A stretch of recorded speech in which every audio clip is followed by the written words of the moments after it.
everybody, it's Sid from Cool Movie Ram, your source for everything about cool film. If you're new here, hit the subscribe button, like my videos, check my other videos out and comment and all the usual stuff. And those of you who have already done that, thank you and welcome back to the channel. And of course, continuing this month's theme of FU-BRUARY. Of course, we're talking everything about Kung Fu movies, and this time around it's the second part of my top 50 Kung Fu movies. My favorite movies. Again, this is not a official list, just a personal opinion. It might be different from yours, but then, hey, you know what? It is what it is. It's like, don't take it to heart. It's just how I see these movies. Now, without further ado, you know what? Enough of a spiel for the beginning. Let's just dive into this. My turn next.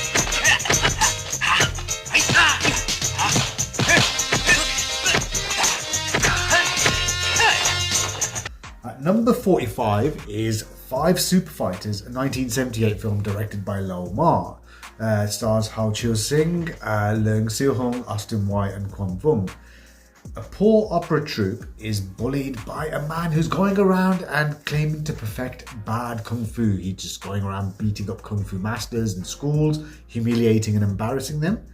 And the three disciples of this old opera troupe master decide to actually leave and go find another kung fu master and then meet back once they've perfected their skills, giving them a certain amount of time, and just to come back for the master's birthday and then get exact payback against this unknown man who's just going around being a dick.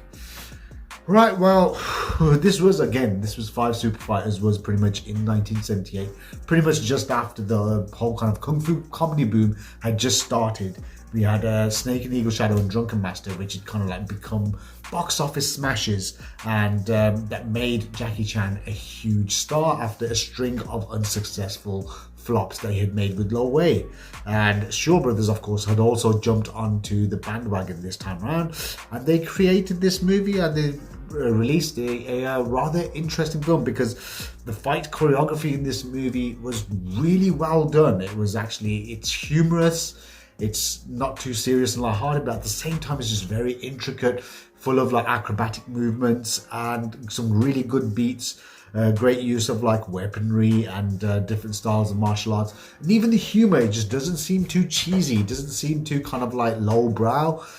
It kind of works pretty well. And Kwon Vung makes for an amazing bad guy. He's just got some really good kind of like ability. I mean, the shapes in this movie are really cool too. And even, you know, each section for each three of the disciples, how they find different masters, and like you kind of see how their kind of styles are differing and how they learn different kind of like abilities, and to be able to actually use them against their opponent towards the end, which the end fight again was just really kind of like just bonkers and fun. I mean, an interesting use of like some music score was pretty good as well. And yeah, this, it is featured in the Short Scope Volume 2.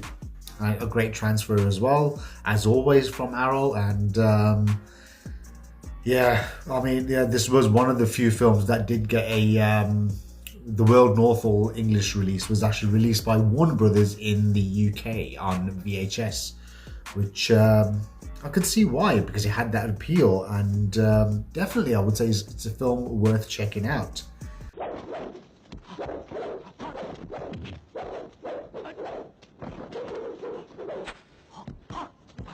Number 44 is Snake and Crane Arts of Shaolin, a 1978 film directed by Chen Chi-hua. It stars Jackie Chan, Chin Kang, Nora Mill and Li Wen-tai. Now, after the 8 Shaolin masters disappear, a young man appears with a much sought after kung fu manual called The 8 Steps of the Snake and Crane, which was developed by these 8 masters at the Shaolin Temple. This itself, it actually draws out every kung fu clan, every kung fu master, good or bad or whoever, is actually after this manual, and also wanting to find out what happened to the kung fu masters of the Shaolin Temple, the 8 masters. But this young man is also on his own mission to find out an unknown man with a mark on his shoulder who has answers that only that person could kind of give. And wow, yeah, this film, I mean, this was one of like again, Jackie Chan's kind of like apprenticeship with Lil Wei. It isn't really as per se a kung fu comedy. I mean, there are some comedic beats to this film, but overall it is kind of like a serious martial arts movie where, you know, you get to see Jackie Chan kind of employ a lot of great kind of choreography. I mean, one of the scenes where you actually see him do a somersault off one person's head with just one hand. And that was done without CGI, without any kind of like wires or trickery. And it just, yeah, I mean, it just shows this was Jackie Chan at pretty much when he was at his best. And, you know, as a fight choreographer and as a kung fu star. I mean, the opening sequence for this film, it's just great. Just him against like a red backdrop. He's displaying like all these different weapons. Start fighting with like a kind of a spear and with swords and tonfas and whatnot, and it's just really cool. I mean, done to the music of like I think it's one of the Monty Python music scores, which was in the stock, which they were probably allowed to use. And yeah, I mean, even though this film at its initial release, it wasn't a success in terms of the box office, but this actually got the respect that Jackie Chan deserved as a performer as well as a fight choreographer, showing that he could actually devise some really intricate, great choreography. And you know, throughout the years after his initial breakthrough, he had actually also become a big star in Japan. This film was hugely successful there, and I think it was actually filmed in South Korea, which a lot of the movies were at that time because of how cheap it was to actually film in South Korea. And they were able to actually employ some great kind of scenery, but then yeah, overall the time, the film's reputation had grown, and even Jackie Chan, according to Ricky Baker, in a conversation with Jackie Chan had said this was actually one of his favorite kung fu movies that he had actually done from that era, and I could see why. It's just full of great kind of like set pieces. The way that the film is shot, especially when you see the updated Blu-ray from 88 Films, the film looks absolutely incredible in a great new 2K restoration, and it was a well-made film by the relatively unknown Chen Chi-hua at the time.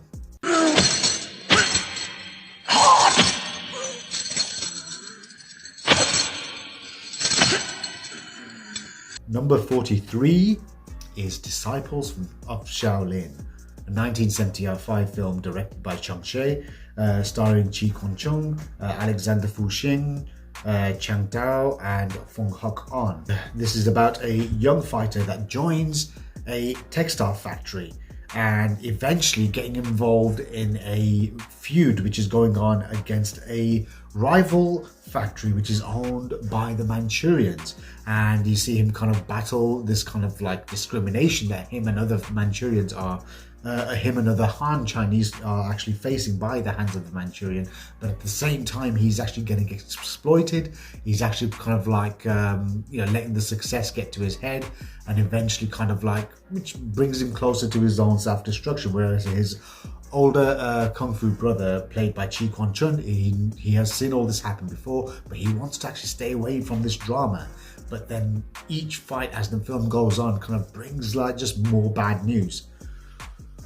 Yeah, this was at the height, one of the films that Fu-Shing had actually done, which was including films like Warriors 2 and of course the previously covered 5 Shaolin Masters. Not Warriors 2, sorry, Heroes 2 I meant, sorry about that. Yeah, Heroes 2 and films like New Shaolin Boxers, Disciples of Shaolin was one of them, and many other great movies where he actually ended up playing the character of Fong Shiyu in quite a lot of them. And this was a great kind of star vehicle for him. The fight choreography, again, it was really kind of well done, and you know, both like Chi Kwon-chung and also Fu-Shing did prove really well in these fight scenes. I mean, yeah, it was remade as a in 1993 by Johnny To as Barefoot Kid, which was also produced by Mona Fong, who was a producer at Shaw Brothers at the time. And Yeah, which also featured T Long, and it was a really good remake too. And yeah, this definitely, I mean, I would say one of the very like one of the finest kung fu movies that came out of that era. And regardless of what Tony Rain says, I thought this Disciples of Shaolin was a great movie and definitely is worth seeking out.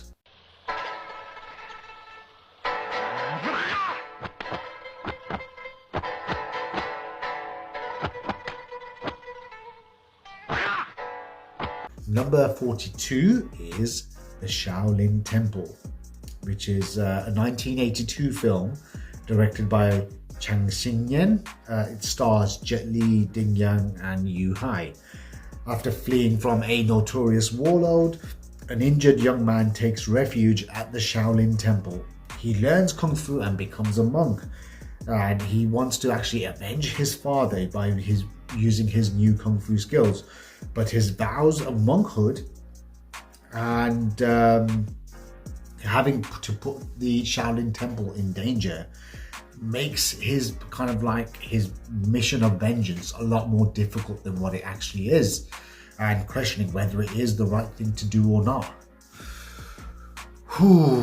Yeah, this was of course Jet Li's first film. He was, before this movie, he was known in China and Asia, of course, throughout as a wushu champion. He was trained in martial arts since he was a young child, and eventually this kind of led to him kind of becoming a movie star, which was kind of like from like an independent Chinese company, which was in order to actually promote Chinese martial arts beyond the Chinese borders. And this film, it made an absolute success of Jet Li. This film broke all box office records for any mainland Chinese film in China. I mean, so much so that Jet Li had actually become like an overnight star with this movie at the age of 18 when this film was released, and he was awarded like that, he was just given so much like respect. People were actually camping outside of his house. So he even said in an interview that he couldn't go shopping anymore. And yeah, this film, I mean, the fact that all the fights, unlike a lot of Jet Li's 90s films, the fights were done without any wires, any CGI, or any kind of like special effects trickery.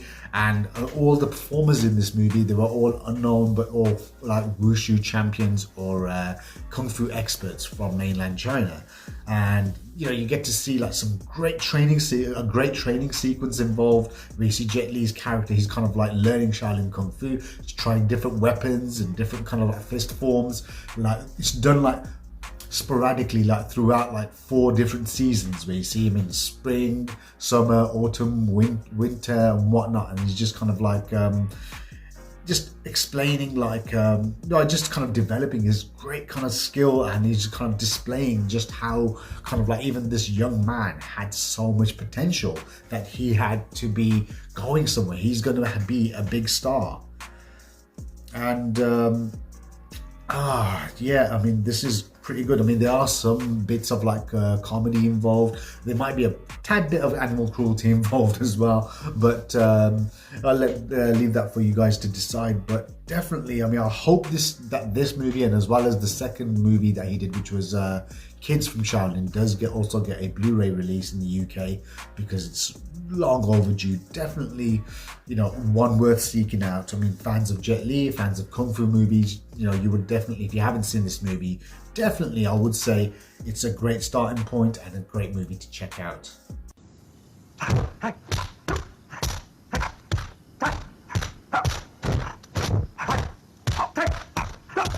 Number 41 is Dragon Fist, a 1979 film directed by Lo Wei. It stars Jackie Chan, Nora Mao, Yen Shi-kwan, and James Tien.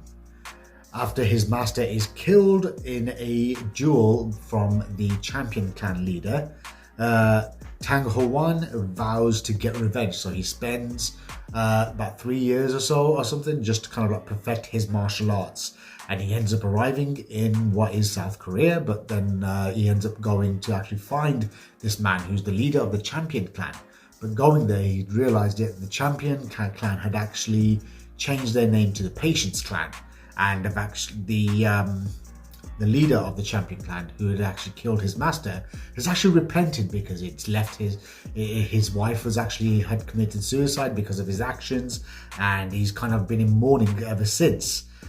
But this kind of puts Tang in a very kind of like weird space, knowing that he had worked all that time vowing to get revenge, but then eventually there was nothing left for him. But then a gang of smugglers decide to exploit this, that want to go against what the champion clan. They try to kind of like exploit his bitter resentment, getting him to work for them. But not everything is quite what it seems in this film, and it just leads to a lot of fights and a lot of mayhem. Yeah, this was like his serious movie. It came out in 1979, so this was after, of course, his star-making turn into films that he did with seasonal films on loan from Lowe. And yeah, you could see how Jackie Chan had actually kind of developed from his first couple of movies like New Fist of Fury, Shaolin Wooden Men, and of course To Kill with Intrigue and whatnot, and Snake and Crane Arts of Shaolin and whatnot that kind of come out before. He was a lot more confident. He was kind of like more commanding of the screen. He, as a serious kind of like dramatic kind of actor kind of mode, and also a serious leading man in terms of like when it comes to kung fu movies. I mean, as a fight choreographer, he did absolutely great. Yan Shiquan was really good, and Xia, is that how you pronounce his name?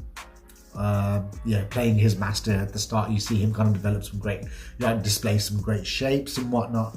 And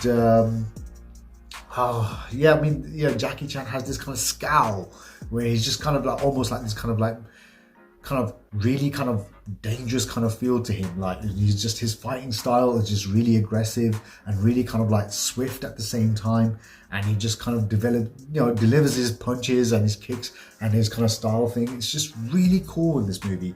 And although it wasn't a major success, it did well enough to kind of like, at that time, with the fact that it made $1 million at the Hong Kong box office, it was considered kind of a success. But because this was kind of riding off like the fact that Jackie Chan had now become like the biggest star, but of course it's not one of the films he's too proud of. But definitely I'd say when it comes to like his fight choreography, especially at the end when he's fighting one of the bad guys with the tonfa, the fact that you got Yan Xi-Kwan actually on crutches, being like someone who's actually got one leg and he's fighting like as a cripple, proving to be a not so easy opponent for Jackie Chan.